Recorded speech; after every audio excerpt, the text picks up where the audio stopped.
Assalamualaikum warahmatullahi wabarakatuh. Saya Siska Harum Ningrat Wulandari. Di sini saya akan menjelaskan pengertian wakaf dan dasar hukum wakaf. Nah, wakaf merupakan salah satu ibadah kebendaan yang penting yang tidak memiliki rujukan yang eksplisit dalam kitab suci Al-Quran. Kata wakaf berasal dari bahasa Arab waqaf yang berarti menahan, berhenti atau diam.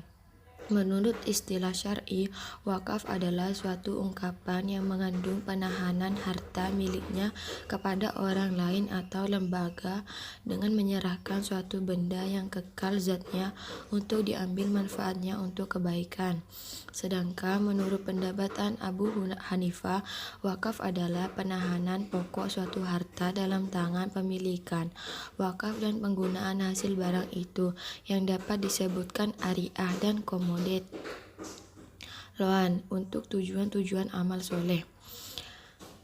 Sedangkan pengertian wakaf menurut Kamus Besar Bahasa Indonesia yaitu wakaf adalah tanah negara yang tidak dapat diserahkan kepada siapapun dan digunakan untuk tujuan amal. Wakaf adalah juga benda bergerak atau tidak bergerak yang disediakan untuk kepentingan umum Islam sebagai pemberian yang ikhlas. Wakaf juga bisa diartikan sebagai hadiah atau pemberian yang bersifat suci. Sementara itu dalam kamus hukum, wakaf adalah perbuatan hukum orang yang pribadi atau badan yang memisahkan kegiatan sebagian dari harta kekayaannya yang berupa hak milik tanah atau bangunan yang melembagakannya untuk selama-lamanya untuk kepentingan pribadi atau kepentingan umum lainnya tanpa imbalan apapun. Selanjutnya, saya akan menjelaskan tentang dasar hukum dan syarat rukun wakaf. Pada pasal 1 angka 1 Undang-Undang Nomor 41 Tahun 2004 tentang wakaf. Undang-Undang Wakaf menerangkan bahwa wakaf adalah perbuatan hukumnya wakif untuk memisahkan dan atau menyerahkan sebagian harta benda miliknya untuk dimanfaatkan selamanya atau untuk jangka waktu tertentu sesuai dengan kepentingan guna keperluan ibadah dan atau kesejahteraan umum menurut syariah.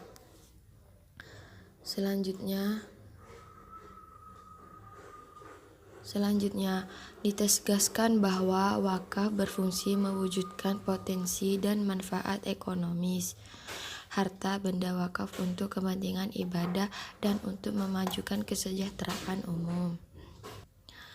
Dasar hukum wakaf menurut ayat-ayat dalam Al-Quran dan hadis Nabi Muhammad Rasulullah SAW mengenai wakaf adalah yang pertama dalam surat Al-Hajj ayat 77, artinya wahai orang-orang yang beriman, ruku dan sujudlah kamu dan sembahlah Tuhanmu serta berbuatlah kebaikan supaya kamu berbahagia. Yang kedua sunnah Rasulullah Nabi Muhammad Rasulullah Shallallahu Alaihi Wasallam dari Abu Hurairah, sesungguhnya Rasulullah Shallallahu Alaihi Wasallam bersabda, apabila anak Adam manusia meninggal dunia maka putuslah amalnya kecuali 3 perkara, yakni sedekah jariyah yang mengalir terus menerus, ilmu yang bermanfaat dan anak soleh yang mendoakan kedua orang tuanya. Hadis riwayat Muslim.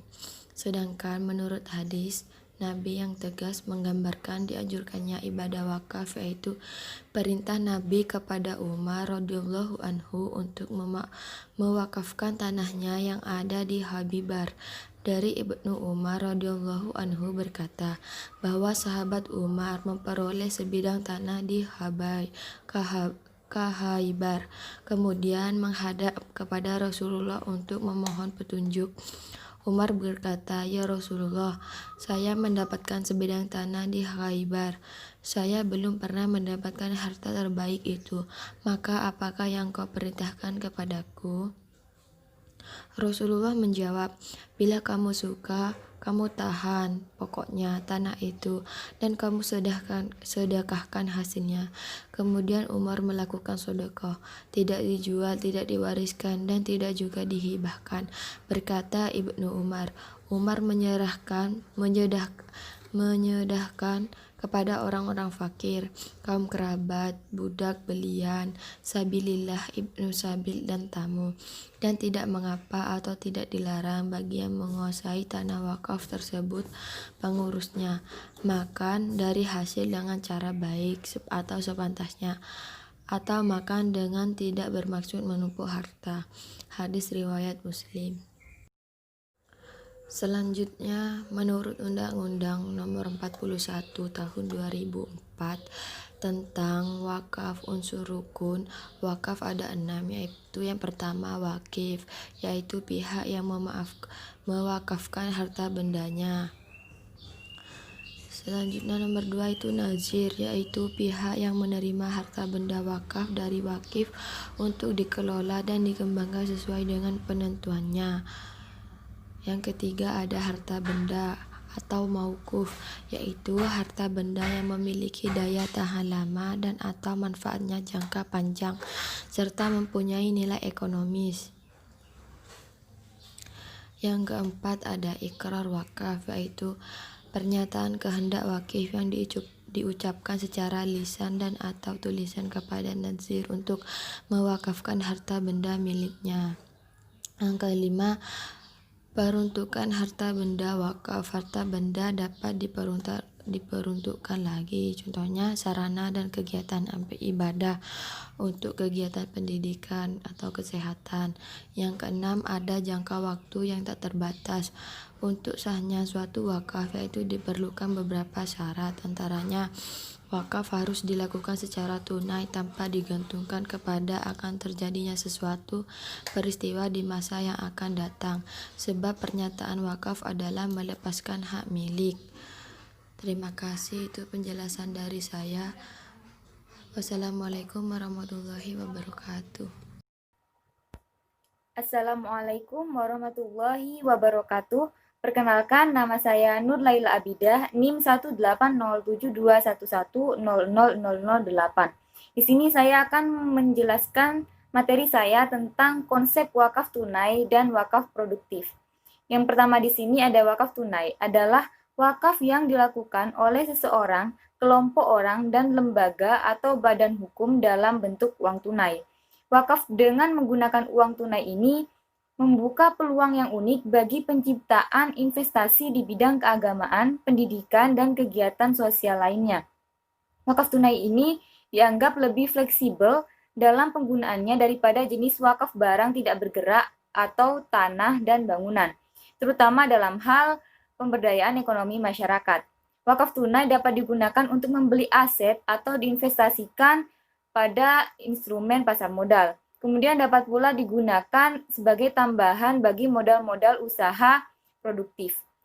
Komisi Fatwa Majelis Ulama Indonesia pada tanggal 11 Mei tahun 2002 telah menetapkan fatwa berkenaan dengan wakaf tunai ini. Di antaranya, yang pertama, wakaf uang adalah wakaf yang dilakukan oleh seseorang, kelompok orang, lembaga, atau badan hukum dalam bentuk uang tunai. Yang kedua, termasuk ke dalam pengertian uang adalah surat-surat berharga. Yang ketiga, wakaf uang hukumnya adalah jawaz atau boleh. Yang keempat, wakaf uang hanya boleh disalurkan dan digunakan untuk hal-hal yang diperbolehkan secara syar'i. Yang kelima, nilai pokok dari wakaf uang harus dijamin kelestariannya, tidak boleh dijual, dihibahkan, ataupun diwariskan. Harta benda wakaf diperuntukkan bagi sarana kegiatan ibadah, sarana dan kegiatan pendidikan, sarana dan kegiatan kesehatan, serta bantuan kepada fakir miskin, anak terlantar, yatim piatu, beasiswa, kemajuan dan peningkatan ekonomi umat yang tentunya sesuai dengan syariah dan peraturan perundang-undangan. Selanjutnya, di sini mengenai konsep wakaf produktif. Wakaf produktif ini adalah kemampuan dari aset wakaf untuk terus menghasilkan suatu pendapatan atau profit bagi masyarakat.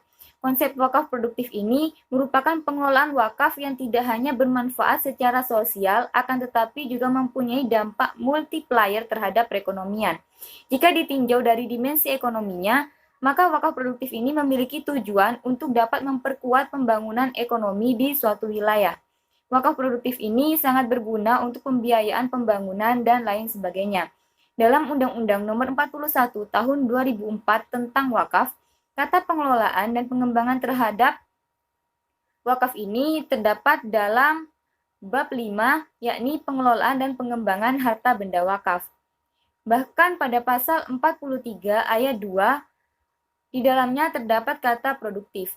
Sedangkan pengembangan wakaf produktif ini bahwa hasil dari wakaf produktif yang dikelola dan dapat menjadikan harta wakaf tersebut menjadi bertambah banyak dan bertambah luas. Wakaf seperti ini secara khusus dapat membantu kegiatan masyarakat umum sebagai bentuk kepedulian terhadap umat dan juga generasi yang akan datang. Kegiatan sosial seperti ini telah dianjurkan di dalam syariat Islam sebagai kebutuhan manusia, bukan hanya terbatas kepada kaum muslimin saja, akan tetapi kepada masyarakat pada umumnya. Pandangan Islam terhadap praktik wakaf ini telah lama berlangsung sepanjang sejarah Islam, bahkan bentuk dan tujuannya sangat berkembang pesat. Maka wajar jika jumlah wakaf produktif ini banyak sekali dan hampir menyebar di seluruh negara-negara yang penduduknya mayoritas Muslim dan juga dapat memacu angka pertumbuhan ekonomi. Mungkin hanya itu yang dapat saya sampaikan, selanjutnya akan disampaikan oleh teman saya. Assalamualaikum warahmatullahi wabarakatuh. Perkenalkan, nama saya Musaitur Rahma, NIM 209. Di sini saya sebagai pemateri ketiga ingin menjelaskan tentang pengaplikasian wakaf tunai dan wakaf produktif. Pengaplikasian wakaf tunai dan wakaf produktif yang pertama yaitu Dompet Duafa Republik. Dompet Duafa Republik ini adalah lembaga nirlaba milik masyarakat Indonesia yang bertujuan untuk mengangkat martabat sosial kaum duafa dengan dana ziswaf. Sejak dikukuhkannya sebagai nazir wakaf pada tanggal 16 Juni 2011, Dompet Duafa ini telah mengelola dana wakaf dalam bentuk aset wakaf produktif, yaitu seperti sekolah, gedung, ruko, rumah sakit, dan klinik kesehatan, tanah, serta lahan potensial. Pengelolaan aset wakaf ini dilakukan secara profesional berlandaskan semangat kewirausahaan sosial untuk menghasilkan kualitas layanan bisnis yang memiliki manfaat sosial di bidang pendidikan, kesehatan, ekonomi, dan dakwah.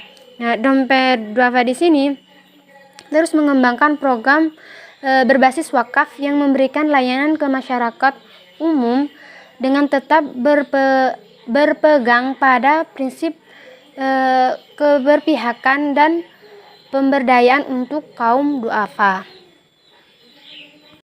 Yang selanjutnya yaitu Tabungan Wakaf Indonesia.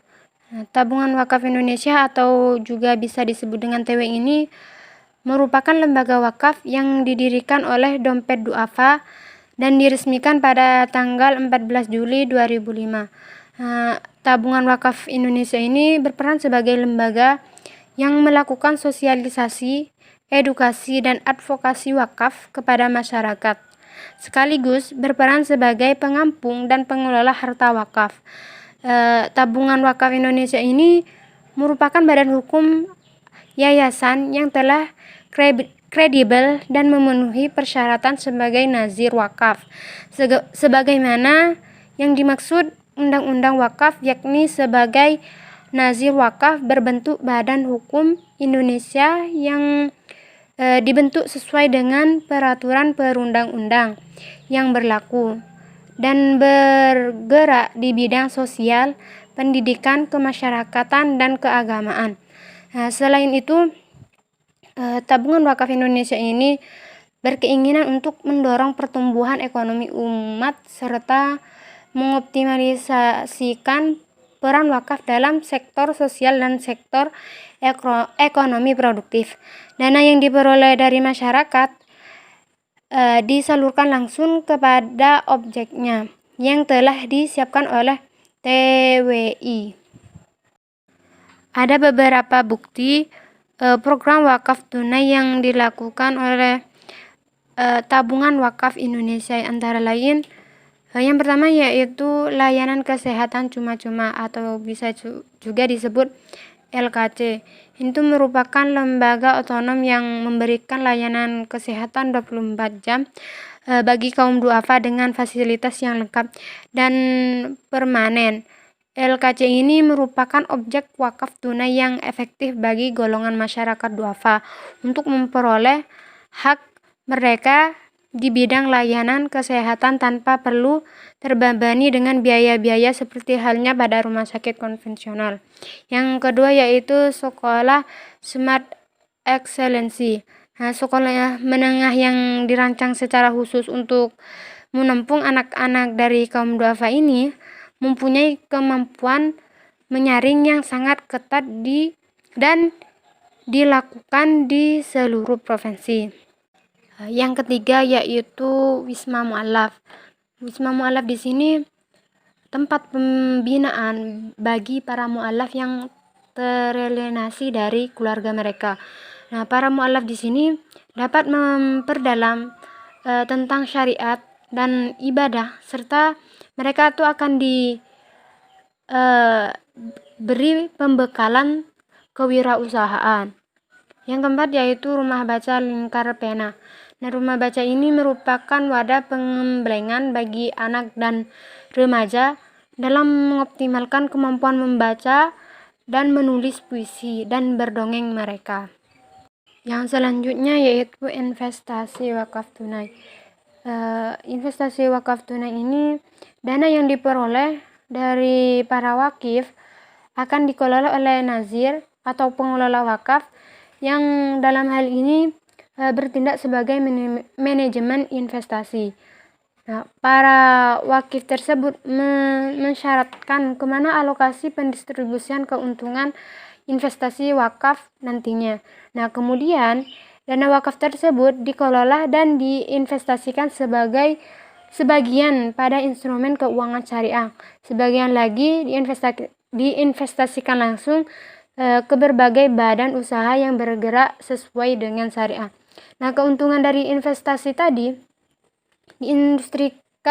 didistribusikan kepada rakyat miskin melalui pengadaan dana kesehatan, pendidikan, rehabilitas keluarga, bantuan untuk bencana alam, perbaikan infrastruktur, dan sebagainya yang persentasenya sesuai dengan permintaan wakif.